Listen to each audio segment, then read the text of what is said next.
Que el Señor le bendiga en este hermoso día que el Señor nos ha regalado, sobre todo para reflexionar en su palabra. Y en este día traigo el tema de Yo soy el que habla contigo. Y para ello vamos a utilizar un texto que se encuentra en el Evangelio según San Juan, capítulo 4, versículo del 19 al 26. Y la palabra del Señor la leemos en el nombre del Padre, del Hijo y del Espíritu Santo. Le dijo la mujer: Señor, me parece que tú eres profeta. Nuestros padres adoraron en este monte, y vosotros decís que en Jerusalén es el lugar donde se debe adorar. Jesús le dijo: Mujer, créeme, que la hora viene cuando ni en este monte ni en Jerusalén adoraréis al Padre. Vosotras adoráis lo que no sabéis, nosotros adoramos lo que sabemos, porque la salvación viene de los judíos. Mas la hora viene, y ahora es, cuando los verdaderos adoradores adorarán al Padre en espíritu y en verdad, porque también el Padre tales adoradores busca que le adoren. Dios es espíritu, y los que le adoran, en espíritu y en verdad es necesario que adoren. Le dijo la mujer: Sé que ha de venir el Mesías, llamado el Cristo. Cuando Él venga, nos declarará todas las cosas. Jesús le dijo: Yo soy el que habla contigo. Yo no sé si usted se ubica precisamente en esta historia, en esta experiencia de esta mujer samaritana, pero es una muestra de lo que el amor de Dios puede hacer en favor de aquellos que tienen el anhelo de encontrarlo. Nos relata la Escritura, al inicio de este capítulo 4 del Evangelio según San Juan, que dice: Cuando pues el Señor entendió que los fariseos habían oído decir, Jesús hace y bautiza más discípulos que Juan, aunque Jesús no bautizaba sino sus discípulos, salió de Judea y se fue otra vez a Galilea, y le era necesario pasar por Samaria. ¿Por qué esta aclaración? Porque ellos no podían andar por camino de gentiles. O sea, Samaria era considerado un pueblo gentil porque pertenecía al reino del norte que había sido conquistado por el imperio sirio y habían sido sacados de la tierra y ellos no habían vuelto. Y entonces ese imperio había puesto a gente de otras nacionalidades para que trabajasen la tierra y habitaran en esa tierra que ellos habían conquistado, como un favor, ¿verdad?, para los pueblos que ellos mismos estaban cautivando. Pero a razón de ello, de que no se podía identificar quiénes pertenecían a Israel y quiénes no, es que se consideró a todo lo que pertenecía al reino del norte como pueblo gentil. Y entonces, por mandato de la ley, ellos no se podían relacionar con pueblo que no fuera judío. Y por esa razón no se llevaban unos con otros, como bien lo dice pues esta mujer en el versículo 9 de este capítulo 4 del Evangelio según San Juan. Le dice: la mujer samaritana le dijo: ¿Cómo tú, siendo judío, me pides a mí de beber que soy mujer samaritana? Porque judíos y samaritanos no se tratan entre sí. Entonces, por ley había este distanciamiento. Y aquí es donde entra lo interesante de esta historia, porque dice en el versículo 4, y le era necesario pasar por Samaria. Entonces, Cristo tenía una misión y la tenía en su corazón. Y precisamente cuando se tuvo que retirar de Judea e iba de camino a Galilea, se desvió para poder pasar por Samaria. Samaria significa que es una torre de vigía, una atalaya, alguien que está vigilando. Eso es lo que significa Samaria. Y es interesante porque la palabra nos dice, o sea, que el pueblo judío debía estar expectante para el cumplimiento de todas las promesas y profecías que se habían dado anteriormente, donde hablaban de la venida del Mesías, del Cristo, del Salvador, del Rey de Reyes y Señor de Señores. Entonces todo el pueblo judío debía estar pendiente, vigilante de esa venida. Tenían que saber esperarlo. Pero resulta que el pueblo judío, cuando llegó el deseado, el anhelado, el esperado, no lo reconocieron. Por eso comienza este evangelio según San Juan diciendo que a lo suyo vino, que era salvar a Israel, pero los suyos, que era Israel, no le recibieron. Y entonces toda esa historia aparece condensada cuando se nos está narrando el encuentro de Cristo Jesús con la mujer samaritana. Y esto lo vamos a entender precisamente porque a Jesús le era necesario pasar por Samaria. ¿Pero por qué? Pues sigamos analizando el texto que hemos tomado. Entonces, se encontraron. Él llegó al pozo, la mujer llegó a sacar agua del pozo y Jesús le pidió agua. Y entonces comenzó la enseñanza, porque Cristo Jesús le responde a la mujer y le dice, si conocieras el don de Dios, ¿y quién es el que te dice, dame de beber? Tú le pedirías a él y te daría agua viva.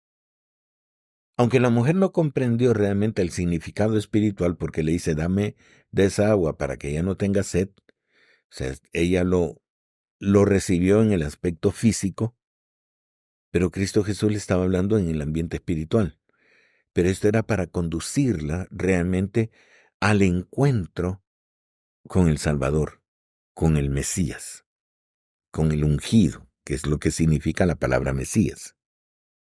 Entonces, cuando llegó el momento del desenlace, Dios le habla acerca de su vida personal y entonces caemos en el versículo 19 donde le dice la mujer, Señor, me parece que tú eres profeta. Entonces la hizo caer en el aspecto espiritual. Mire, todos necesitamos que de alguna forma nos saquen de nuestra común vida en este mundo para poder entender las cosas de Dios. No es cuestión de un culto o un servicio religioso. Es cuestión de que yo tengo que salir de este mundo, de mi mundo, para poder encontrarme con Cristo Jesús. Y eso es lo que Cristo prácticamente hizo con esta mujer, o sea, la fue llevando para que comprendiese el aspecto espiritual. Y entonces ella reconoce y dice, me parece que tú eres profeta. Entonces la sacó de su realidad y la puso delante de el conocimiento que ella tenía. Y ella continúa, dice, nuestros padres adoraron en este monte, y vosotros decís, los judíos, que en Jerusalén es el lugar donde se debe adorar. Jesús le dijo, mujer, créeme, que la hora viene, cuando ni en este monte ni en Jerusalén adoraréis al Padre. Vosotros adoráis lo que no sabéis. Nosotros adoramos lo que sabemos, porque la salvación viene de los judíos.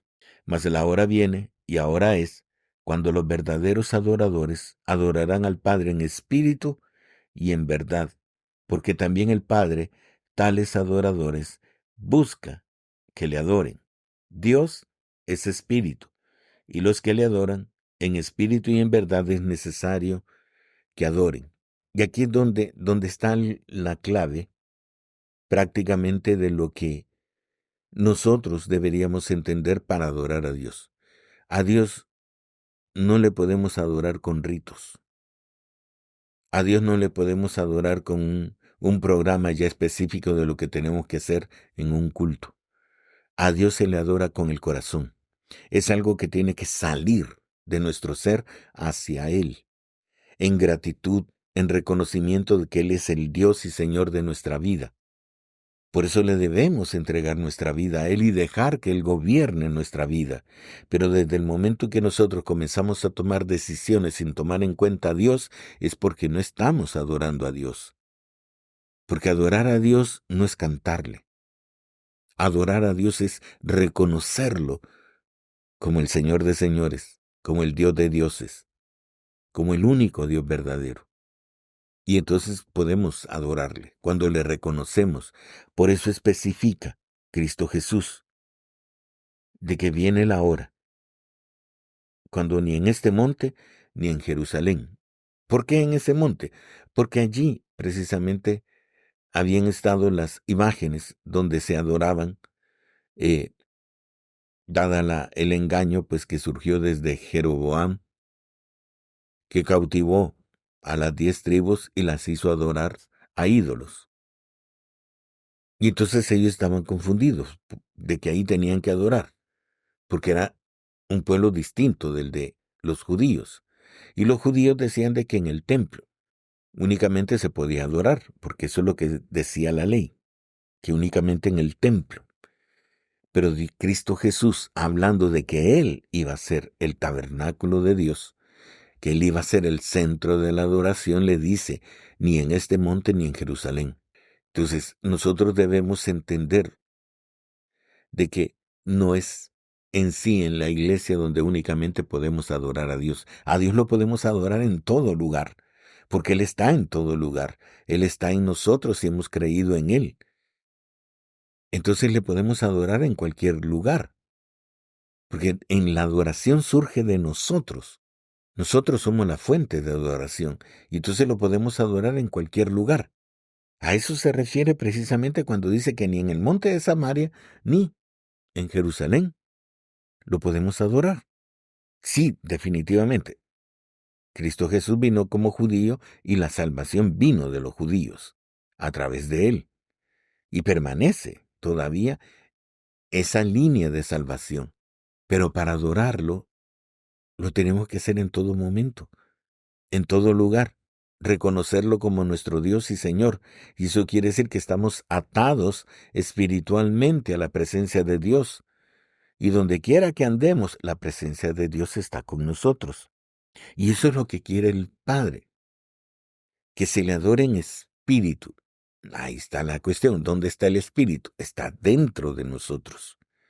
Y en verdad, o sea, no es algo, no es algo que se nos ha enseñado, es algo que tiene que surgir de nosotros al tener una relación personal con Dios, con Cristo Jesús, que es ahorita el mediador entre Dios Padre y el hombre. Él es el mediador. Entonces nosotros tenemos que acudir a Cristo Jesús y adorarle por ser quien nos ha brindado la oportunidad de regresar a la comunión con Dios.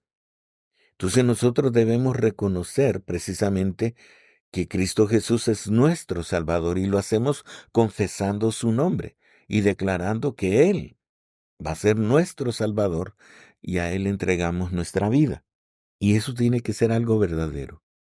O sea, si nos sometemos a la voluntad de Dios, tenemos que andar en sus caminos, tenemos que obedecer su palabra, tenemos que portarnos de acuerdo a lo que Dios está esperando de nosotros y no vivir como el mundo vive. Por eso es que debe haber una separación, debe haber una transformación, negando lo que éramos antes de conocer a Dios y adoptando nuestra nueva naturaleza en Dios. Porque eso es lo que significa el ser transformados, adquirir la imagen, la semejanza de la plenitud de Cristo Jesús. Y eso nos identifica como un varón perfecto. Entonces Cristo Jesús la llevó a ese punto, donde ella, por el conocimiento que tenía, llegó a declararle, en el versículo 25 dice, le dijo la mujer, sé que ha de venir el Mesías. O sea, ella lo sabía, no era judía. No era del pueblo judío, era samaritana, era un pueblo gentil que había sido engañado por muchos años, por mucho tiempo, de que tenía que adorar ídolos que le pertenecían a su pueblo. Pero ella sabía, porque de alguna forma había recibido la instrucción del pueblo judío, que tenía que venir un Mesías, un ungido, un Salvador, un Rey de Reyes. Tenía el conocimiento. Y por esa razón, porque ella tenía el conocimiento y no solo lo tenía como nosotros nos aprendemos cualquier otra cosa que se nos olvida, sino que ella lo tenía presente en su mente y en su corazón. Tiene que venir el Mesías. Y tiene que venir el Mesías. Y Él nos va a declarar todas las cosas. Entonces ella tenía una sed de conocer la verdad acerca de Dios. Y esa sed, esa necesidad que ella tenía, esa ansiedad, y el anhelo de recibir al Mesías obligó a Cristo Jesús a ir a una tierra donde no tenía que ir. y relacionarse con un pueblo con el que no se tenía que relacionar. Porque cuando hay un anhelo, cuando un hombre, una mujer, un joven, un anciano, tiene el anhelo de encontrarse con Dios, obliga a Dios a presentarse. Y entonces la mujer le dice, sé que debe venir el Mesías llamado el Cristo, y cuando Él venga nos declarará todas las cosas. Y entonces Jesús le dijo, yo soy. Aleluya. Yo soy el que habla contigo. Hermanos, si nosotros realmente tuviésemos el anhelo en nuestro corazón de tener un encuentro personal con Dios, no con la religión, no con el pastor, no con los hermanos, no con la iglesia donde me congrego, sino con Dios, con Cristo Jesús, el Salvador de la tierra, el Salvador del mundo. Si yo tuviese el anhelo realmente de encontrarme con Él, Él se presentaría delante de mí y dirían, yo soy. Porque esa necesidad, ese anhelo, obliga a Dios a presentarse. Pero cuando está en nuestro corazón, no porque nos digan, no porque nos obliguen a aceptar a Cristo Jesús, no, porque yo siento la necesidad de tener un encuentro personal con Dios. Y fíjese la gran diferencia. Este pueblo, que no era pueblo judío, este pueblo samaritano, que habitaban en la ciudad de Sicar, que significa falsedad, es lo que estaban anhelando y esperando la venida de un Mesías. Ellos no pertenecían al pueblo judío, pero habían escuchado que iba a venir uno que traería salvación, y entonces ellos tenían el conocimiento y tenían la inquietud de saber si realmente iba a venir. Y por eso dice el versículo 4, y le era necesario a Cristo Jesús pasar por esa ciudad. Y llegó a Sicar. Hay alguien que interpreta tanto el nombre Sicar como Siquén como que hay algo obstruido. Hay algo que no permite que fluya la bendición. ¿Y qué es eso? La separación religiosa. Entonces tú te separas de Dios precisamente porque adoptas una religión. Y por eso unos se dicen que son pentecostales, otros bautistas, otros católicos, otros musulmanes. La religión nos separa de la presencia de Dios. Porque cada quien tiene su dogma, cada quien tiene su forma de pensar, su forma de practicar, su culto. Pero esos dogmas nos separan de Dios. Porque todos hablan, todos rezan, todos oran, todos creen tener una relación con Dios, pero Dios no está con ellos. Porque Dios no ha llegado y le ha dicho, yo soy el que adoras. Ahí andan unos que andan matando porque no pertenecen a una religión específica. ¿Y qué logran? ¿Es esa la voluntad de Dios? No es esa la voluntad de Dios. En Cristo Jesús no es de muerte y vida. En Cristo Jesús, Él ha venido a darnos vida, vida en abundancia. Y lo único que nos pide es que seamos obedientes, obedientes a su palabra, a sus mandamientos. ¿Y cuál es su mandamiento? Un mandamiento les doy. Eso fueron las palabras de Cristo. Que os améis los unos a los otros como yo os he amado. ¿Y cómo nos ha amado el Señor? Con todos nuestros defectos, con todas nuestras debilidades, con toda nuestra ignorancia, con toda nuestra torpeza. Porque teniendo la Biblia a nuestro alcance no la leemos. Porque teniendo todas las promesas de bendición no las conocemos. Y por eso andamos peleando en el mundo por alcanzar una bendición, cuando Dios las tiene a montones, dispuestas para nosotros, pero como no estamos con Dios, no las podemos recibir. Así que, hermanos, yo le ruego que medite un poco. Usted sabe que hay un Dios. Hemos sido enseñados. Sabemos que hay un Dios, pero la pregunta es, ¿y Dios está en usted? ¿Está en su corazón? ¿Ya le entregó usted su vida al Señor o se lo entregó a una religión vana y vacía? Y usted únicamente va porque cree que allí va a encontrar la salvación. Con Cristo es una relación personal.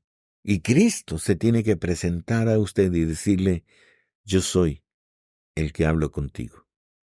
Que Dios nos ayude y espero que esto sea de su edificación. Que el Señor le bendiga.